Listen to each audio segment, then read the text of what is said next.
ഇന്ന് എപ്പിസോഡിൽ നമ്മുടെ ആദിലയും നൂറയും കൂടെ സംസാരിക്കുന്ന ഒരു രംഗം ഉണ്ടായിരുന്നു. അപ്പം ഇവർ സംസാരിക്കുന്ന ടോപ്പിക്ക് ഓൾറെഡി അനുമോള് പറഞ്ഞിട്ടുള്ളൊരു കാര്യമാണ്. ആര്യൻ അവിടെ പറഞ്ഞിട്ടുണ്ടത്രേ, ബിഗ് ബോസ് എന്ന് പറയുന്നത് ഒരു മെയിൽ ഡൊമിനേറ്റിംഗ് ഷോ ആണെന്നും അവിടെ ആണുങ്ങൾ മാത്രമായിരിക്കും എപ്പോഴും ടോപ്പ് 5 വരുന്നതും എന്നൊക്കെയുള്ളൊരു ചർച്ച ഓൾറെഡി ആര്യൻ പറഞ്ഞിട്ടുണ്ടായിരുന്നു. അത് അനുമോളുടെ അടുത്താണ് പറഞ്ഞിട്ടുള്ളത്. അപ്പോൾ അതാണ് നൂറ ഇവിടെ നമ്മുടെ ആദിലയുടെ അടുത്ത് സംസാരിച്ചുകൊണ്ടിരിക്കുന്നത്. അതേപോലെ നൂറ പറയുന്നുണ്ട്, നമ്മളിവിടെ ഡിസേർവിങ് ആണെന്ന് ആരും പറയില്ല, അങ്ങനെ നമ്മൾ പറഞ്ഞാലും അവർ നമ്മളെ കളിയാക്കത്തേ ഉള്ളൂ, ഇവരുടെ എല്ലാം വിചാരം നമ്മൾ ഒട്ടും ഡിസേർവിങ് അല്ല എന്നുള്ളതാണ്. പക്ഷേ നമ്മളിവിടെ ഇത്രയും നാൾ നിന്നില്ലേ ഇവരുടെ കൂടെ, അപ്പം നമ്മളും ഡിസേർവിങ് ആണല്ലോ. പക്ഷേ എനിക്കത് പറയാൻ മടിയാണ്, കാരണം ഇവരത് പറഞ്ഞ് എന്നെ ഒരുമാതിരി മടുപ്പിച്ചു. അപ്പോൾ എനിക്കതുകൊണ്ട് പറയാൻ തോന്നുന്നില്ല എന്നാണ് നൂറ പറയുന്നത്. അതേപോലെ തന്നെ നമ്മുടെ ആര്യൻ്റെയും അക്ബറിൻ്റെയും നെവിൻ്റെയും ക്യാപ്റ്റൻസിയെക്കുറിച്ചും പറയുന്നുണ്ട്.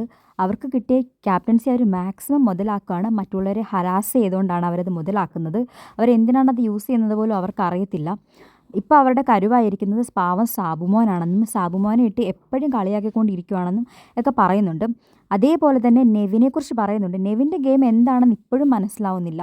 മറ്റുള്ളവരെ ബിട്രേ ചെയ്യുക, ഫ്രണ്ട്ഷിപ്പ് മാറ്റി കളിക്കുക, കള്ളത്തരം പറയുക, അങ്ങനത്തെ പല കാര്യങ്ങളാണ് നെവിൻ ഇവിടെ ചെയ്യുന്നതെന്ന്, നെവിനൊരു പ്രോപ്പറായിട്ടുള്ള ഗെയിം ഒന്നുമില്ല എന്നുള്ള രീതിയിലൊക്കെ പറയുന്നുണ്ട്. ശരിക്കും ഈ ആദില നൂറയൊക്കെ നല്ല ക്യാപ്പബിലിറ്റി ഉള്ള കണ്ടസ്റ്റൻസ് ആണ്. പക്ഷേ അവരുടെ ആ ക്യാപ്പബിലിറ്റി അവർക്ക് തിരിച്ചറിയാൻ പറ്റുന്നില്ല. ഇപ്പോൾ അനുമോൾക്കുള്ളൊരു കോൺഫിഡൻസ് ഉണ്ടല്ലോ, ഇനിയിപ്പോൾ ആര് ലാലേട്ടനല്ല ബിഗ് ബോസിൽ ആരെന്തു വന്ന് പറഞ്ഞാലും അനുമോൾ നെക്സ്റ്റ് ഡേ ഭയങ്കര ആക്റ്റീവായിരിക്കും, ഭയങ്കര കോൺഫിഡൻ്റ് ആയിരിക്കും.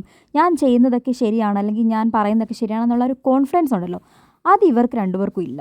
ഇവർക്ക് ശരിക്കും ഇവരെ തന്നെ ഡൗട്ടാണ്, അടുത്ത ആഴ്ച ഞാൻ പോവോ, ഇവരെല്ലാം ഇങ്ങനെ പറയുന്നു ഞാനത് തന്നെ അർഹിക്കുന്നില്ല എന്ന്, അപ്പോൾ അത് കറക്റ്റാണോ?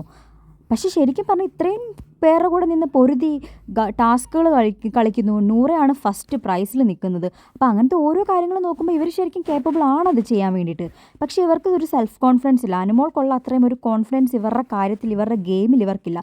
ആദിലേക്ക് അങ്ങനെ തോന്നാതിരിക്കാനുള്ള റീസൺ ഉണ്ട്, കാരണം ആദില തന്നെ ഇടയ്ക്ക് തൊഴുത്തിൽ കുത്ത് പരിപാടി കാണിക്കുന്നുണ്ട്, അത് ആദിലേക്ക് നന്നായിട്ട് അറിയാം. പക്ഷേ നൂറ ആദിലേക്കാട്ടും സ്ട്രോങ് ആയിട്ടുള്ളൊരു കണ്ടസ്റ്റൻ്റാണ്.